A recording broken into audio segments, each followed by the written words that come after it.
Hello everyone, welcome back our YouTube educational channel. Friends, आज का भी हमारा वही टॉपिक है जो कि हमारे पिछले क्लास का टॉपिक है, जिसका नाम था 1857 की क्रांति।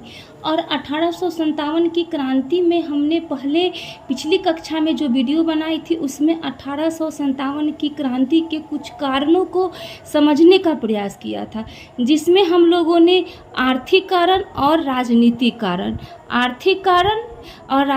कारण को हम लोगों ने कंप्लीट कर लिया था। और आज हम लोग शुरू करेंगे प्रशासनिक कारण से। तो चलिए स्टार्ट करते हैं बिना देरी किए हुए। अगर आप मेरा पीछे का वीडियो नहीं देखे होंगे तो पहले 1857 की क्रांति का पिछला वाला वीडियो देखिए, उसके बाद ये वीडियो देखिएगा तो आपको टोटल क्लियर समझ में आएगा। तो प्रशासनिक कारण में सबसे पहला था कि उस समय भ्रष्टाचार अपने चरम पर था, और दूसरा था कि लाल फीताशाही या अफसरशाही उस समय बहुत ज़्यादा हावी थी, ठीक है। और तीसरा था प्रशासनिक कारण में कि न्याय व्यवस्था जटिल और काफ़ी महंगी हो गई थी। ये 3 रीजन था प्रशासनिक कारण का। तो आप ध्यान में रखिएगा कि प्रशासनिक कारण के ये 3 जो रीजन है, ये 3 रीजन आपको दिमाग में बैठाने होंगे। और चौथा जो कारण था वो था सामाजिक धार्मिक कारण। सामाजिक धार्मिक कारण में सबसे पहला जो पॉइंट है वो है 1813 में चार्टर अधिनियम। इसी 1813 चार्टर अधिनियम के अनुसार भारत में ईसाई धर्म का, यानी कि ईसाई मशीनरियों का भारत में आगमन होता है। और ईसाई मशीनरियों का प्रचार प्रसार करने के लिए भारत इस चार्टर के अंतर्गत ईसाई मशीनरियों को भारत में प्रचार प्रसार करने की अनुमति दे दी थी।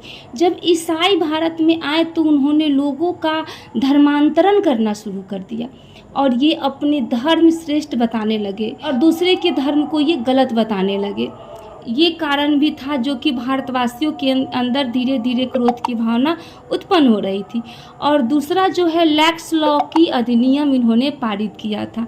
इस अधिनियम के अंतर्गत अंग्रेज ये नियम बना दिए थे कि अगर किसी पिता का बेटा अपना धर्म बदल लेता है और उसके बावजूद भी उसका पिता उसकी संपत्ति से उसको अलग नहीं कर सकता था।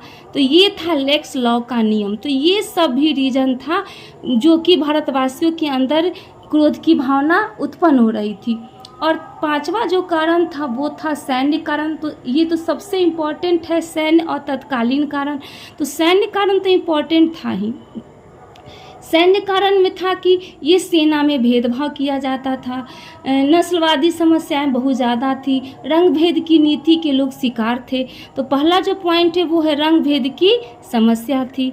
दूसरा जो है समान कार्य के बदले कम वेतन, यानी कि जो सैनिक लोग थे, अंग्रेजों में जो सैनिक थे और जो भारतवासियों की जो सैनिक थे, वो दोनों कार्य तो वो लोग समान ही करते थे, लेकिन भारतवासियों को वेतन कम दिया जाता था। और तीसरा है पदोन्नति। इनको क्या किया जाता था कि कितना भी पद हो जाए लेकिन उनको कांस्टेबल से ऊंचा दर्जा पद में नहीं दिया जाता था। कितने भी पढ़े लिखे भारतवासी हो गए लेकिन उनको कांस्टेबल से ऊंचा पद नहीं दिया जाता था। आगे है 1854 का डाक अधिनियम, यानी कि 1854 में एक डाक अधिनियम अंग्रेजों के द्वारा बनाया गया कि जो भी अंग्रेज सिपाही हैं वो अपने घर लेटर नहीं भेज सकते थे। यानी कि पहले वो लेटर भेज के अपने परिवार को अपने बारे में सूचना दे देते थे कि मैं ठीक हूँ, या फिर परिवार की खबर वो ले लेते थे। लेकिन 1854 का डाक अधिनियम के बाद भारतवासी अब चिट्ठी लिख के अपने परिवार को नहीं भेज सकता था। और आगे है कि 1856 विदेश जाना अनिवार्य कर दिया गया, यानी कि हमारे हिंदुओं के धर्म में समुद्र को लांघना बहुत बड़ा पाप समझा जाता था। लेकिन अंग्रेजों ने भारतवासियों में जो सेना लोग थे उन सैनिक को कहा कि अब आप लोगों को विदेश जाकर भी युद्ध करना होगा। तो ये भी रीजन था, क्रोध की भावना, ये सब भी भारतवासियों के लिए धीरे धीरे पनपना शुरू हो गया था। और सबसे जो इम्पोर्टेंट कारण है वो था तत्कालीन कारण।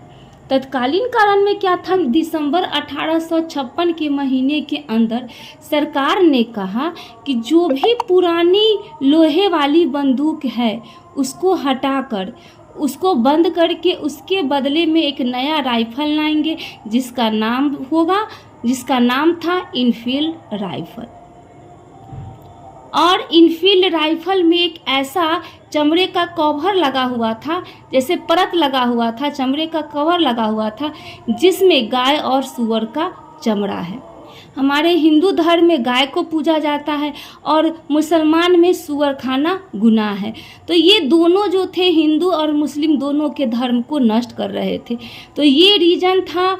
तो ये धीरे धीरे रीजन जो है लोगों के अंदर फैलने लगा कि जो इनफील्ड राइफल है उसमें गाय और सूअर का चमड़ा लगा हुआ है और ये लोग, अंग्रेज लोग जो है हमारे धर्म को नष्ट कर रहे हैं। उसी समय एक जगह था, जगह का नाम था बैरकपुर और इसके अंतर्गत 34वीं बटालियन हुआ करती थी। और ये 34वीं बटालियन का एक व्यक्ति हुआ करता था जिसका नाम था मंगल पांडे। और वो डेट था 29 मार्च 1857। मंगल पांडे ने इसका विरोध किया और विरोध करने के बाद कहा कि मैं इस बंदूक से गोली नहीं चलाऊंगा क्योंकि इसमें गाय की चर्बी मिली हुई है और मेरे धर्म मुझे इजाज़त नहीं देता है। सरकारी किताबों के अनुसार मंगल पांडे जब सोए हुए थे तो अचानक उनकी नींद खुली और घड़ी में लगभग उस समय दोपहर के 4 बज रहे थे। कमरे में से ये वर्दी पहन के निकलते हैं और यहाँ पे 2 लोग खड़े होते हैं, 2 सिपाही खड़े होते हैं। दोनों व्यक्ति पे ये क्या करते हैं, गोली चला देते। और 2 सिपाही का नाम था, पहले का नाम था लेफ्टिनेंट बाग और दूसरे का नाम था सार्जेंट ह्यूसन। तो ये एग्जाम में पूछता है कि मंगल पांडे ने किन 2 सिपाही पर गोली चलाई थी। तो ये 2 नाम आपको ध्यान में रखने होंगे, लेफ्टिनेंट बाग और सार्जेंट ह्यूसन। उसके बाद ये दोनों की मौत हो जाती है और मंगल पांडे गिरफ्तार हो जाते हैं। और जब मंगल पांडे गिरफ्तार होते हैं तो मंगल पांडे को फांसी की सज़ा दे दी जाती है। तो मंगल पांडे को फांसी की सज़ा कब दी जाती है, तो ये एग्जाम में कई बार पूछता है। तो 8 अप्रैल 1857 को मंगल पांडे को फांसी की सज़ा दे दी जाती है। मंगल पांडे की फांसी का कई सैनिक क्या कर रहे थे, विरोध कर रहे थे और वे अनशन पर भी बैठ गए थे।